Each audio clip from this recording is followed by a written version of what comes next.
Welcome to Wild Flow, the podcast with me, Charlotte Pointeau. I'm a menstrual and moon cycle coach here for the awakened woman ready to reclaim her body, menstrual cycles and feminine power, and to lead and live in flow with nature's wisdom. In this podcast, I'll share how you can live in flow with your menstrual cycle and nature's seasons, heal your relationship with your womb and rites of passages, and embody your wild feminine in life, mothering, and business for maximum abundance, creativity, pleasure, and ease. Are you ready? Let's flow. Hello, how are you? Welcome back to Wild Flow with me, Charlotte. It's really lovely to have you here. I'm coming today from cycle day 4. After an 80-odd day cycle, so I'm recording this, and wow, it's been a week of feeling really tender and really slow, and having my energy just completely drained from me. I've had a really heavy bleed, but yeah, my energy's starting to pick up today, and I really felt to come and record this episode from my tender midwinter. Today I'm talking to you about how I help my clients live, love, and lead with their cyclic nature.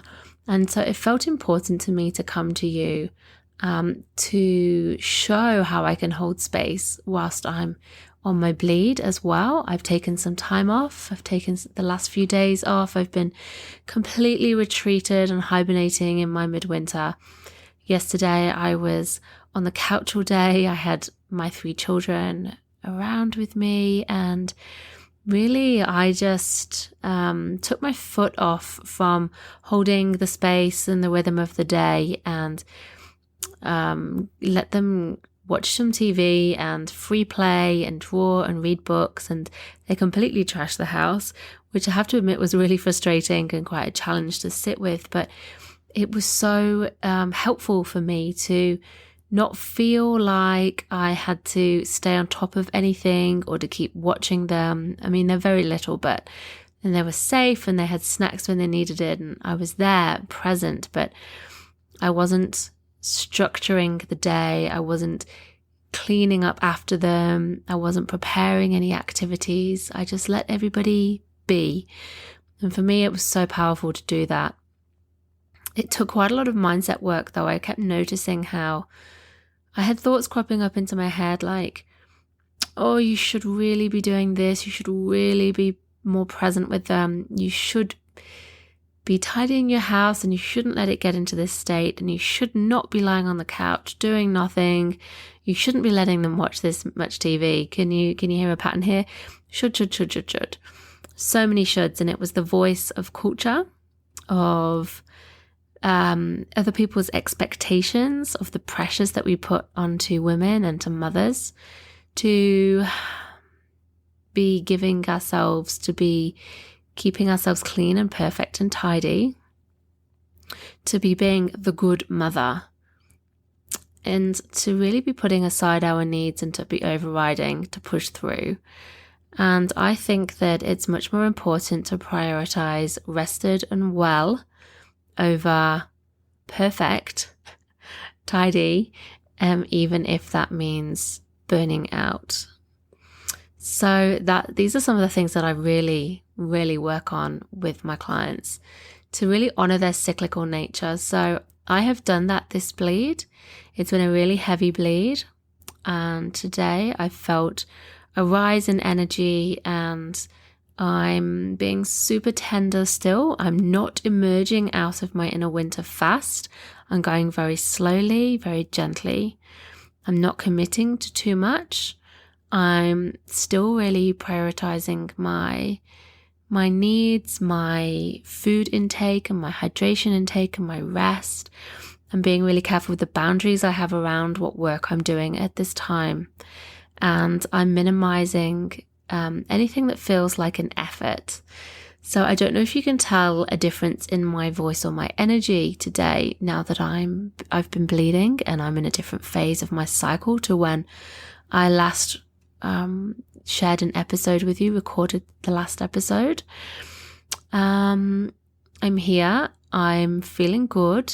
I am still bleeding, but I'm being really gentle with myself, and it's going to take me a little bit of a while to really have my energy picked back up and to step into that energy when it comes. So for now, this is what it's like for me to hold space whilst I'm on my bleed. And I can hold space while I'm on my bleed, but my energy is slower and much more intuitive. And I'm much more boundaried around how much time I give to holding space for other people. I do much less front-facing work at this time.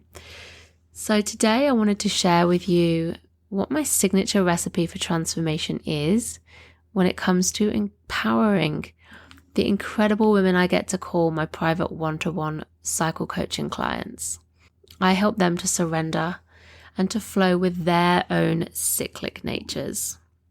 I've supported so many now women and girls to understand their cycles, to tune into their body's wisdom, and to get the best out of their energetic ebbs and flows instead of fighting against it. And so I've developed a bit of a framework that I love to touch on with all of my clients. And there's 3 main ingredients that go into the cauldron. So obviously each person is completely different. Each person experiences their cycle differently.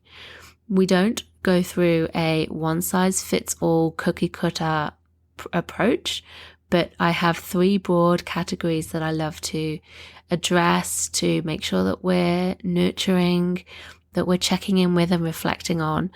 And when it comes to integrating cycle awareness into all aspects of womanhood. So the women I work with are most often in the mother stage of life. And the mother stage refers to the years between the ages of 25 to 50. So after those early years of young adulthood and before menopause. Many of my clients are indeed mothers, but not exclusively. In the mother stage of life, you might be a mother, you might have had children, but you might not.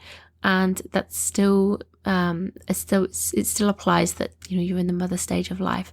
What it means is that instead you might find yourself creating and birthing all kinds of other things, all kinds of creating going on. So this might be a business, projects, side hustles. It might be relationships, so intimate relationships and more meaningful, deeper friendships. You might be becoming a fur mama, and you might be discovering the next evolution of you and who you are. It does not exclusively mean that you have children, but it means that your focus is becoming less on you discovering the wide world and meeting your immediate needs, as we are in those early years of life where it's pretty much all about us and what we want. And there's absolutely nothing wrong with that. That's completely glorious and magical. But there's a definite shift that happens somewhere around the mid-20s when you start to mature, your friendships change, your values change, your priorities change. And with motherhood as well, if that is part of your life journey, then even more so. Each time you birth a child, you are evolving as a person as well, and it's a deeper evolution and rebirth of yourself. Every child, I believe, is a rebirth, and it's an opportunity for awakening and deepening your connection to yourself, getting even clearer on who you are and what you're meant to be here for in this world. And this is the stage of life that I work with women at. So before mother was maiden, the maiden years of life. And so this is from the ages of 0 to 25. And it's, you can easily split that into 2. You've got the early years, newborn and early childhood up until menarche, which, on average is around age 12. And until this time, you don't really have a sense of awareness of the world beyond yourself. It's all about, understanding your how you engage with the world. And then from 12 to about 25, you have that awareness of self and also how you fit into the world. What your identity is. So It's all very much about, you and how you interact and what your role is and the space you take up and who you are, who you feel to be in the world. As we get into the mother phase, it's more about deepening into who you are and finding your sacred purpose in life. It's a time when there's a lot going on in your world too. So many people to hold space for, whether that's children, a partner, your parents, friends, perhaps employees, or your boss. There's a lot on the go, so many places to be, people to see, things to get done. And so it's no surprise really that at this stage of life, we feel we are pulled significantly outwards to be with other people and to support other people and to hold space and give to other people. It's a time when, our energy is just very, very much outwards, but the pull is also to be deepening inwards. And so there's quite often a tension between the two. And this is really what I love to help women find time and space and energy for, and to really facilitate this process of reclaiming time and space and energy and focus for yourself whilst, interacting with the people and the roles that you fill in the world. So holding this tension.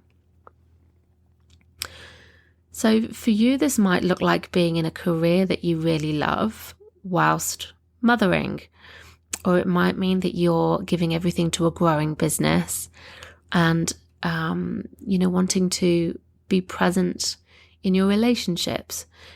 You might be working or staying home to raise children, or all of these different ways that we can live our lives. There's a lot that it's entailed. There's a lot involved with balancing to stay on top of these different roles and aspects of ourselves.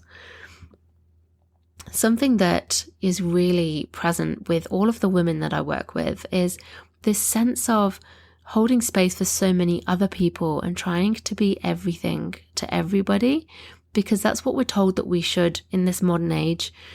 We have all of these rights. We have a right to work. We're expected to work now to be equal breadwinners. We can have our own businesses. We can have children.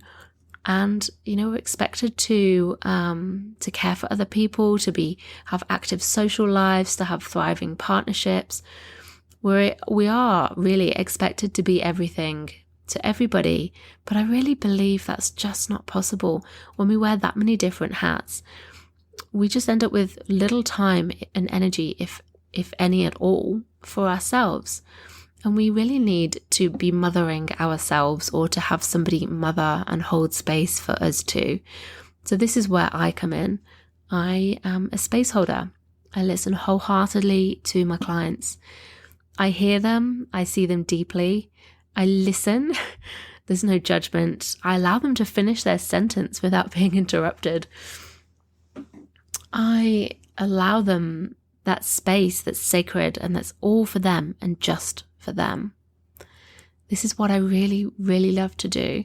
When I work with a private one-to-one coaching client, I guide them based on their individual needs. So what we do together can be so different for each person, but ultimately, like I say, I love to go through a process that helps them to really feel into, what they would most like to call in for themselves, and then to go deeper and deeper and to keep peeling back the layers and to set beautiful intentions together that we can work through, we can use as compass points whilst still allowing them to be flexible, because as the layers peel back and we go even deeper, we can find that what we thought we really wanted for ourselves actually has changed, or we hadn't quite got to the essence of it. And I love to get to that deepest layer so that it's really clear on what transformation we're working towards, and just to really deepen that sense of self-knowing and to hold that space for my clients so that they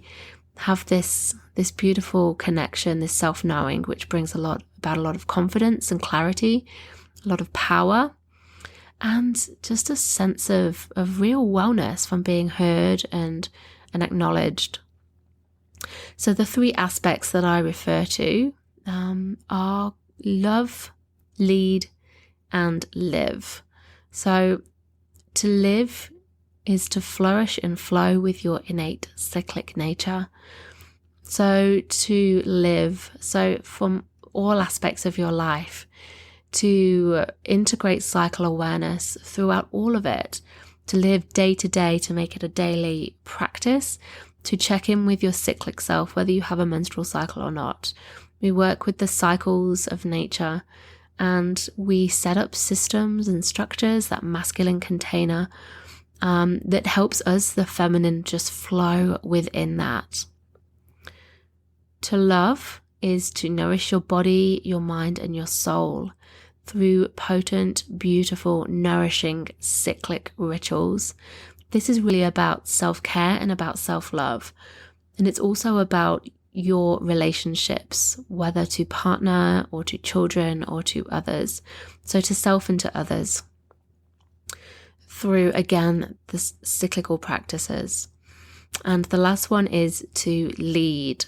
So to really channel your wild feminine power, to call in incredible abundance and creativity, to nurture yourself with rest and with pleasure and with play, so that you can work smarter whilst earning more money and growing your business, your soul-aligned, soul-led business, without burning out, without feeling overwhelmed. So to use cyclic awareness in your business as well, in a beautiful feminine way that you can flow, again, whilst having masculine structures to help you do that, to take some of the work off you, to call in the support, and so that you can really lead in this powerful feminine way that honors the cyclic natures of other people. It honors your whole self and all aspects of your life that matter to you, that value your values, the values, what matters to you as well, rather than buying into this 9 to 5 plus hustle culture where we feel like we have to push ourselves and be hyper productive all day, every day, working nights and weekends and filling every little moment that we can with work in order to be successful. It's about rewriting what success means to you. So I'd love to share 3 case studies of clients that I've been working with to really illustrate how you can do this for yourself. So, I'd love you to feel into any aspects of these stories that feels right for you, and to think about some of the things that I've guided these clients through, some of the things that came up for them, and to start to see whether there's anything that is in it for you, anything that could work for you to help you to live more in alignment with your cycle, but also that cyclic feminine approach to live, to love, and to lead. So my first client, a busy single mom of 2 school-age children, has been growing her amazing health-based business. And this client felt like she had no time for her creativity, productivity before the end of the school day, before it was time to go pick up. And she often felt frustrated by the very many hats that she had to skillfully balance to be there for her kids, to perform well at her job, and to grow her business. She found it really challenging to pursue her own interests and find meaningful ways of nurturing herself throughout the stickier points of her cycle.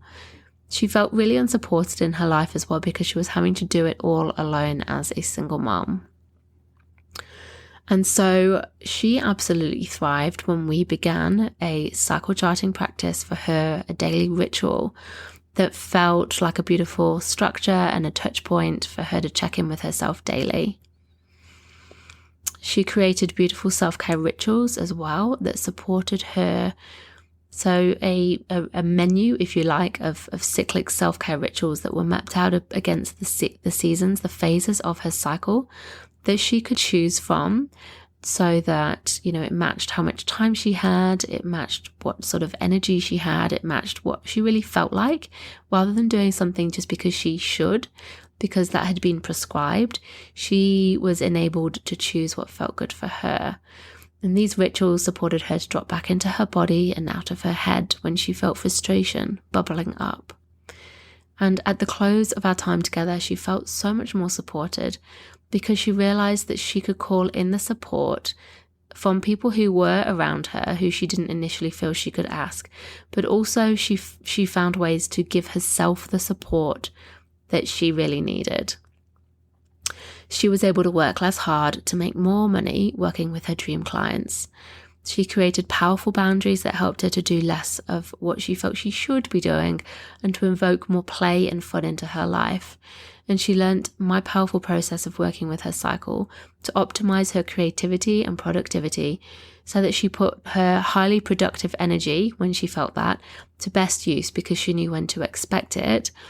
And most importantly, she knew how to work within her cycle to avoid burning out and experiencing overwhelm and that huge frustration that she'd feel when time was up and that she just hadn't managed to get through everything. Working in this cyclic approach really helped her to feel held and supported and to trust and surrender into this process that ultimately meant that she was more focused, less overwhelmed, and much more productive and more confident as well. When you live in a way that fully embodies and integrates your cyclic nature into all aspects of your life, suddenly it becomes so much easier to hold firmer boundaries and to put yourself first and to feel supported and held by a rhythm instead of fighting against the stage of life you're at. And I think this is so important for women in the mother phase of life, particularly if you do have children, because there are very real constraints about what you can achieve, and it's a tension that we have to hold. And the more that we can just surrender into it and to trust that this too shall pass, because it will, the more we can be present to support ourselves to feel, good in our bodies and calmer in our bodies, the more that we can work with the phase of life and the energy that we do have. We can achieve much more fulfillment and pleasure, and enjoy where we're at, enjoy mothering, enjoy creating, and do it in a way that feels just so much more aligned. And know that when life shifts, we can really work with that. And that can be really hard to hear, especially for people who are really conditioned and have been brought up in that masculine hustle, hyper productivity culture. But I truly believe that this is the key to using this cyclic approach is really powerful to help us to be present in whatever we are doing. So when we're mothering, when we're working, but we're using our energy and the time we have and the phase of our cycle that we are in to best make everything work. My next client is a married mama of little ones and a business owner, and she's craved support to feel better in a really challenging part of her menstrual cycle, which has brought up all kinds of difficult emotions, memories, self-doubt, and self-sabotage. She felt very unsupported, not enough, and like she had to push on all the time to prove herself worthy and successful. And by deeply diving into what her unique shadows and superpowers are of each part of her menstrual cycle, she has cultivated a magical medicine bag of rituals that she could choose from to support herself when she felt less than. And she understood deeply where these patterns and beliefs originated from, questioned whether they were even hers to begin with, and really got a sense of how to love herself, her whole self, the easy parts to love and the harder parts to love, the darker parts of ourselves as well. Her relationship to herself and her body and her partner has flourished, and she has begun to enjoy not just her cycle but her work and her home life. So again, this balance, this tension between doing, this pressure that we feel to be everything to everybody, even when we have partners, even when we are supported, it's this sense of wanting to be, more than just a stay-at-home mother. That's true for a lot of women. But not feeling able to really step into either role fully. So in this case, it's been a belief about success and what productivity means, and about worth. And by, again, dropping into these this cyclical approach, but really unpacking like these beliefs and where they have come from, particularly because the menstrual cycle carries so many ancestral beliefs, and these patterns play out from generation to generation to generation as well. And through looking at the menstrual cycle, the experiences of our rites of passage, so how we experienced our menarche, our first bleed, how we experienced childbirth if we are mothers, is really holds a lot of clues into how our mothers and grandmothers as well experienced these patterns, and experienced how they felt and what their role and worth was, as well as of being a woman. And it does play out so powerfully. So when we look at all of this, we can pick apart the beliefs and the patterns and see what we've inherited, what we feel to be true, and to start changing some of these beliefs and like cutting ourselves free from ancestral patterns. It's really, really powerful how the menstrual cycle is such a lens for so much that really, like so many parts of ourselves that we just wouldn't believe came through from our ancestry and are carried through our womb stories. Self-love is essentially how we feel about ourselves, isn't it? And our body and our menstrual cycle is such a massive part of this. I don't think it's possible to truly claim to love ourselves unless we love and accept all parts of ourselves, including the messy bits, the dark bits, and our full spectrum of emotions. And this Western culture really denigrates emotions for being uncomfortable, impractical, unpredictable. And women in the menstrual cycle are the embodiment of that. And if we are to seriously and sustainably change how we feel about ourselves, to live out our fullest potentials, to choose us and our happiness first and foremost, and to thrive in the modern era, we really have to learn to accept and love our body, our emotions, our blood, our menstrual cycles, our cyclic natures. And lastly, meet my third epic client, a brilliant business owner and mother of two who was also working part-time in a family business.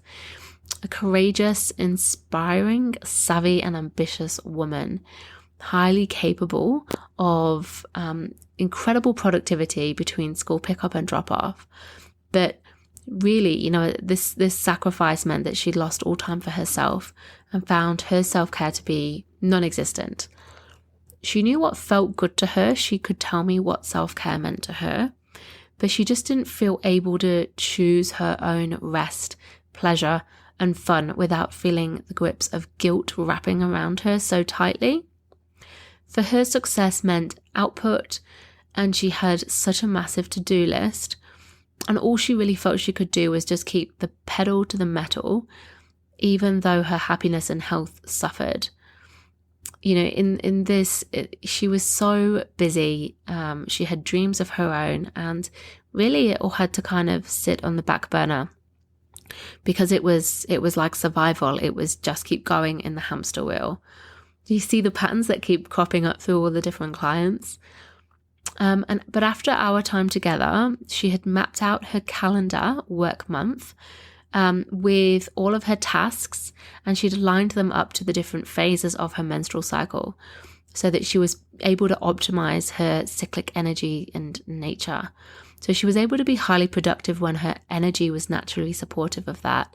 She used her pre-ovulation phase to create and to plan and to really, map out and to flesh out ideas as well, and to you put these schedules together, she used her premenstrual phase to evaluate and to assess and to look back and reflect and refine.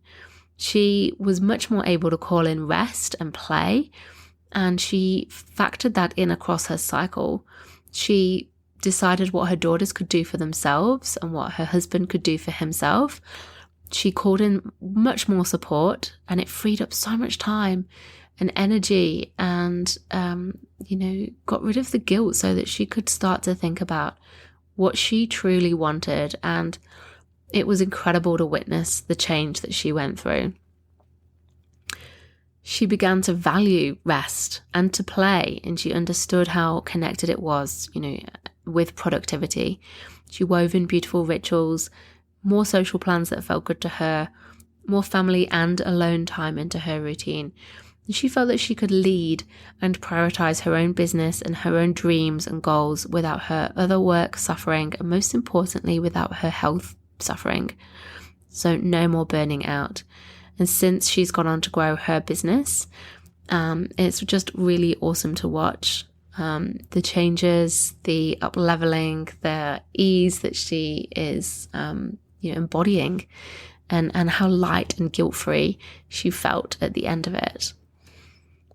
We really can't be everything to everyone all the time, no matter what our culture tries to tell us. When we try to, we just break and fall apart. The cycle, whether that's your menstrual cycle or the natural cycles in the world around us, reveal their clues to how we can build and live, love, and lead using this cyclic framework in our businesses, in our family lives, and in our own personal growth and self-care, so that we can work smarter, not harder. We can enjoy life and business much more. We can be much more present as mothers. We can earn better money whilst we do it, and we can banish burnout for good.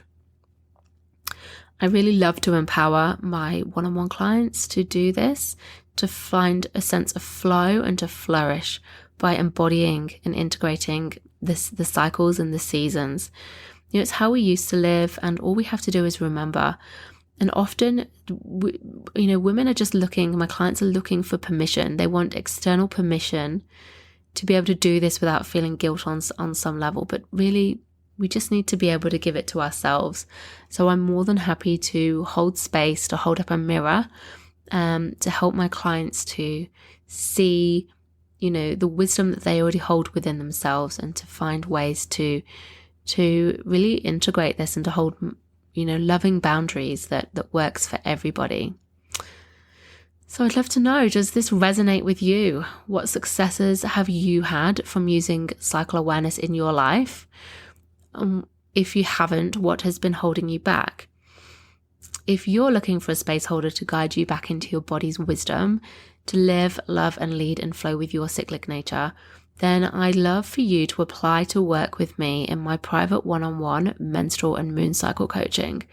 It's ideal for women in the mother stage of life, whether you have a menstrual cycle or not, to help you to integrate cycle awareness into all realms of your life, and to grow deep love and reverence for the needs of your whole self in this very full time and phase of life, and to really help you embody your wild feminine power. You can find out more at my website, which is www.charlottepuanto.com/coaching. And this is currently the only way that you can work with me one-on-one. So I'm going to leave all the show notes for this episode with the links, but I'd really love to hear from you. I'd love you to contact me. You can drop me a DM on Instagram, or drop a comment on one of my posts and let me know whether this has worked for you and what's blocking you. Is it a mindset thing? Is it a practical thing?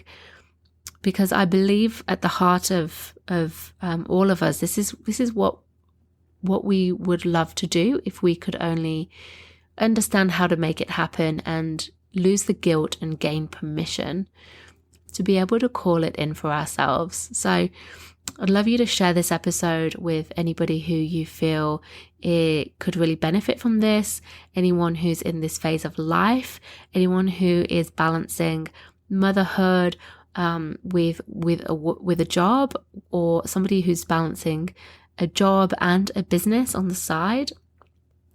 I'd love to hear, what you think, and pass it on. I'd be so thankful. Thank you so much. And until next time, loves, rest easy, bleed well, and go with the flow.